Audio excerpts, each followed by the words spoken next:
રાજકોટમાં નબીરાઓ બેફામ નવા રિંગ રોડ ઉપર પેટ્રોલનો છંટકાવ કરી નબીરાએ આગ લગાવીને કર્યા સીન સપાટા।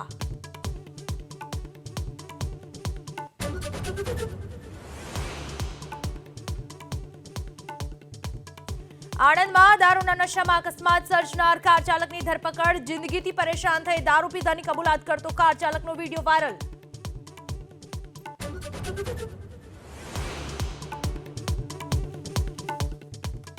મહેસાણાના ઊંઝામાં એઠોર શ્રી ગણપતિ મંદિર સંસ્થાનની ચૂંટણીમાં બે પેનલ વચ્ચે જંગ। 7 ટ્રસ્ટી માટે 14 ઉમેદવાર મેદાનમાં। સાંજે 4 વાગ્યા સુધી મતદાન, 5 વાગે મતગણતરી। મહેસાણાના બ્લીઝ ફૂડ કોર્ટમાં તોડફોડથી હડકંપ। વ્યવસાય કરવો હોય તો હપ્તો આપવો પડશે એવું કહીને 3 શખ્સોએ મચાવ્યો આતંક। પોલીસ ફરિયાદ દાખલ।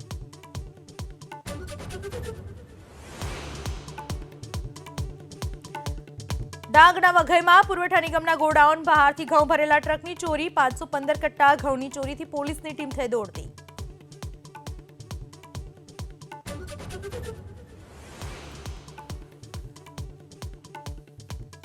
પ્રધાનમંત્રી મોદી પહોંચ્યા મધ્યપ્રદેશ। ખજુરાહોથી કેન અને બેતવા નદીને જોડતી પરિયોજનાનો કરશે શિલાન્યાસ।